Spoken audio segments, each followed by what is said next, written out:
Assalamualaikum warahmatullahi wabarakatuh.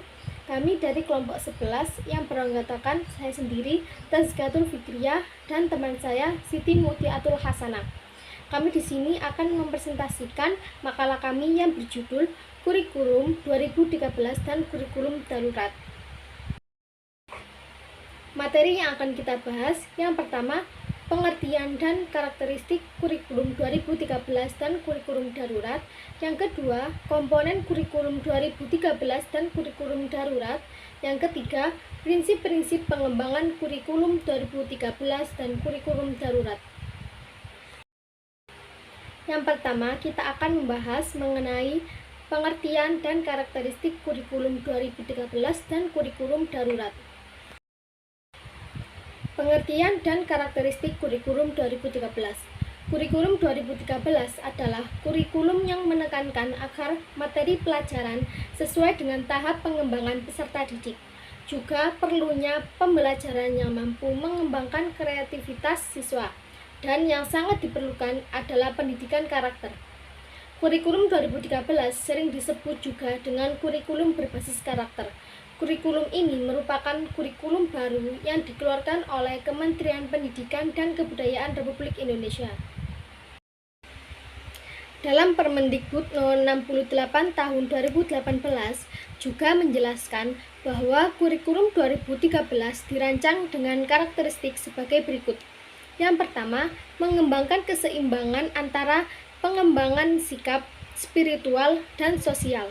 Yang kedua, sekolah merupakan bagian dari masyarakat yang memberikan pengalaman belajar terencana.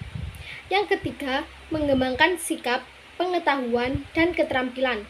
Yang keempat, memberi waktu yang leluasa untuk mengembangkan berbagai sikap, pengetahuan, dan keterampilan.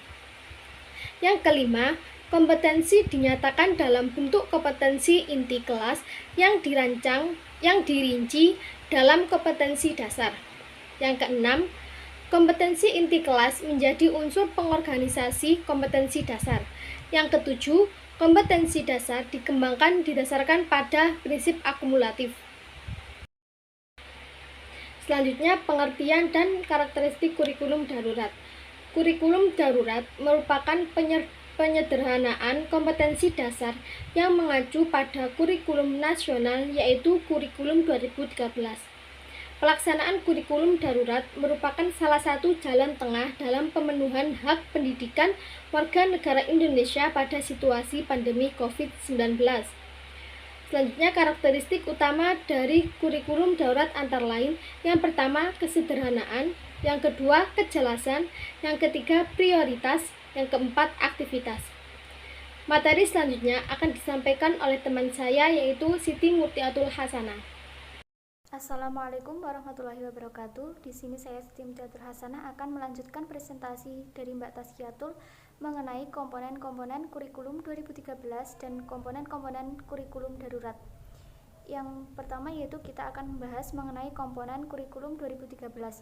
Yang pertama ada tujuan. Tujuan pendidikan dapat diklarifikasikan menjadi 4, yaitu tujuan pendidikan nasional, tujuan institusional, tujuan kurikuler, dan tujuan instruksional. Yang kedua yaitu materi atau isi. Isi program kurikulum adalah segala sesuatu yang diberikan kepada anak didik dalam kegiatan belajar mengajar. Yang ketiga yaitu metode atau strategi. Komponen metode itu meliputi rencana, metode, dan perangkat yang direncanakan untuk mencapai tujuan tertentu. Yang keempat yaitu evaluasi. Penilaian atau evaluasi kurikulum meliputi semua aspek batas belajar. Untuk poin B yaitu komponen kurikulum darurat. Kurikulum darurat mempunyai 2 komponen, yaitu yang pertama, penyederhanaan secara masif kompetensi dasar dan standar pencapaian. Yang kedua yaitu modul pembelajaran spesifik untuk jenjang SD dan PAUD. Selanjutnya kita akan membahas mengenai prinsip-prinsip pengembangan kurikulum 2013 dan kurikulum darurat. Poin A yaitu prinsip-prinsip pengembangan kurikulum 2013. Yang pertama yaitu kurikulum satuan pendidikan bukan merupakan daftar mata pelajaran. Yang kedua yaitu standar kompetensi lulusan ditetapkan untuk satuan pendidikan, jenjang pendidikan, dan program pendidikan. Selanjutnya yaitu metode kurikulum berbasis kompetensi ditandai oleh pengembangan kompetensi berupa sikap, pengetahuan, dan keterampilan. Selanjutnya, kurikulum dikembangkan dengan memberikan kesempatan kepada peserta didik untuk mengembangkan perbedaan dalam kemampuan dan minat. Kurikulum berpusat pada potensi perkembangan kebutuhan dan kepentingan peserta didik serta lingkungannya. Kurikulum harus tanggap terhadap perkembangan ilmu pengetahuan, budaya, teknologi, dan seni. Kurikulum diarahkan kepada proses pengembangan, pembudayaan, dan pemberdayaan peserta didik. Kurikulum dikembangkan dengan memperhatikan kepentingan nasional dan daerah. Penilaian hasil belajar ditujukan untuk mengetahui dan memperbaiki pencapaian kompetensi. Untuk poin B yaitu prinsip-prinsip pengembangan kurikulum darurat. Yang pertama yaitu berpusat pada potensi perkembangan kebutuhan, kepentingan peserta didik dan lingkungannya. Beragam dan terpadu, tanggap terhadap perkembangan ilmu pengetahuan, teknologi, dan seni.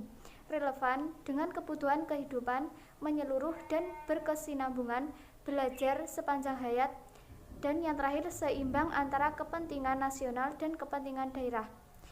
Sekian presentasi dari kelompok kami. Apabila ada kurang lebihnya kami mohon maaf. Wassalamualaikum warahmatullahi wabarakatuh.